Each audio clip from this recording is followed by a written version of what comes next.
that they are not going to enforce state and federal gun laws. They have decided that they are going to essentially refuse to implement laws that are on the books. That is a growing problem in this country. And I think we're going to have a conversation about that in the United States Senate. Do we want to continue to supply funding to law enforcement in counties that refuse to implement state and federal gun laws? What do you mean? Sorry, Chris. Americans aren't giving up their guns that easily. In fact, Santa is going to be packing heat this Christmas. Gun sales are booming, with the FBI running nearly 200,000 background checks for Black Friday. And the number of handgun owners carrying daily in the United States has doubled in 4 years. What's Senator Chris Murphy talking about here? Nothing. Let me tell you what's wrong with Senator Chris Murphy here.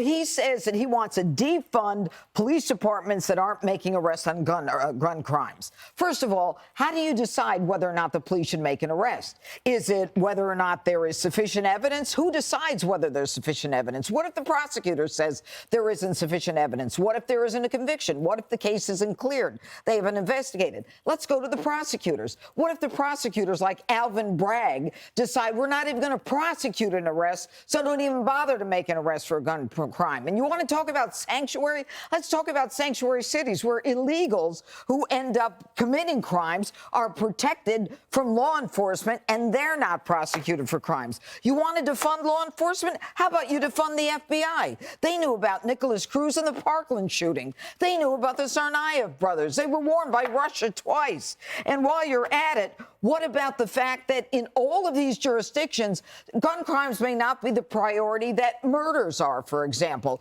And you've defunded everybody already, so they don't have half of the resources they need for these crimes. And let me tell you one more thing. He's basing this whole thing on the 2021 situation where the LGBTQ shooter had a problem with his mother. He says, and had they done a red flag on this kid, this shooting at the LGBTQ club wouldn't have happened. You're wrong, and I'll tell you why. It was more than a year ago, and that means it would have expired. Wow, Chris Murphy just got hit in the face. What do you have to say about that? That makes a lot of sense. Can't argue with it. Well, then I guess I have nothing to say. Is that what you What we were looking for? So the judge is obviously right about the expiration on the report of the bomb threat to his mother, but it turns out as well that in 2015, he had an incident when he went to live with his grandparents in San Antonio. There was some online bullying, and he had lashed out, and that was something that could have been reported, but it wasn't. And what Chris Murphy is talking about is that if there are communities, and this was the first county after Jared Polis signed the red flag law in 2019 to say we don't want to be a part of this, that if you don't want to be a part of it, that you shouldn't get the same level of funding as people who want to enforce the laws that are on the books. And now, in the wake of the Uvalde shooting, if you see how many Republicans are for red flag laws, this should be updated. I don't know if these policies should exist, and maybe we should have longer terms on these red flag law reportings. It should be longer than a year. Should Alvin Bragg's office be defunded? Because he's come right out and said, I'm not going to prosecute this, and this. Sanctuary cities run by Democrats, whether it's the governor or local person, says we're not going to arrest on this, and this crime. Let's just do it across the board. Sure. Well said, Judge Janine. You are on fire right now. Fuego.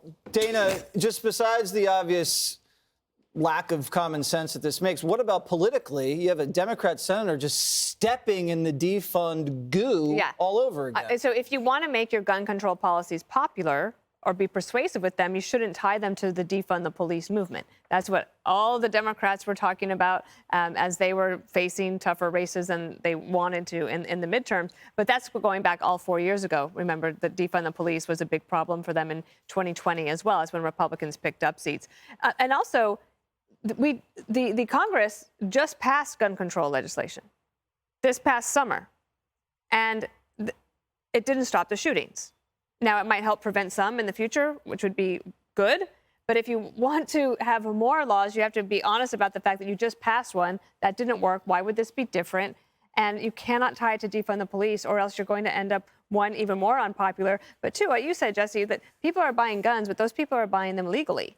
And some of these shooters are buying them legally. So where's that? I think you could find consensus, bipartisan consensus, that says, okay, those types of people should not get guns. How do you do that? And I'm not an expert in that, but I think that's where you could pinpoint the problem. And people are asking Santa Claus for weapons this Christmas. Wow. That's an interesting way to get a gun. Anyway, police have no problems enforcing laws until the Dems decided to stop punishing the violators. That's the problem. I think he was trying to do what the liberals, to steal from the left. They were trying to own the cons by adopting the sanctuary language to guns because he thought that would be clever. But the analogy is lousy because there is no sanctuary for breaking gun laws the way there is sanctuary for breaking immigration laws. So it's like so that's why it's so confusing, because it sounded like he was saying, I'm going to defund the police even if the police are doing their job and you legally own a gun. That's what it sounds like. But having said that, I love the idea of a sanctuary city for guns, or just a sanctuary neighborhood, because what a great experiment to take 8 blocks of Manhattan. Everybody there can legally own and carry as long as they're law-abiding citizens. They're not criminals. What a great experiment that would be to see what would happen in those 8 square blocks compared to the rest of the city. Everybody would want to live there.